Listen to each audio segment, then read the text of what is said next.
ఆ రాని వాళ్ళందరికీ నేను ఇంతకు ముందే చెప్పాను. ఏం చేశా? ఒక్కొక్క పెన్షన్ కి పద్మమైనాలా ఒక్కొక్క పెన్షన్ కి 250 పెంచుతూనే పోతానని 5 ఏళ్ళు నామం పెట్టా. మరి ఇప్పుడు 4,000, 6,000, 15,000 ఇచ్చి రేపు రాని మా అవ్వలకు కూడా పెన్షన్లు ఇవ్వడానికి మా నాయకులకు చెప్తున్నా. రేషన్ కార్డులు కొత్తవి ఇస్తున్నాం. రేషన్ కార్డులో వయసు ఏదన్నా పెన్షన్లు ప్రభుత్వం ఇచ్చిన తర్వాత నీకు కూడా 4,000 ఇచ్చి నీ చేత కూడా చప్పట్లు కొట్టించుకుంటామని చెప్పి మీకు అందరికీ తెలియజేస్తున్నా. కొంచెం టైం ఇవ్వాలి. జయ నాగేశ్వర రెడ్డి, అదే విధంగా చంద్రబాబు నాయుడు దగ్గర ఏమి మంత్రదండం లేదు. ఏ ఎమ్మెల్యే కూడా ఇంతకు ముందు గెలిచిన ఎమ్మెల్యే, ఏం పేరమ్మా నీ పేరు?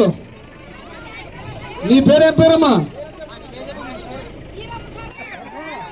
నీ గుడేకల్ నుంచి బయలుదేరుతున్న మాటిస్తూ పేరున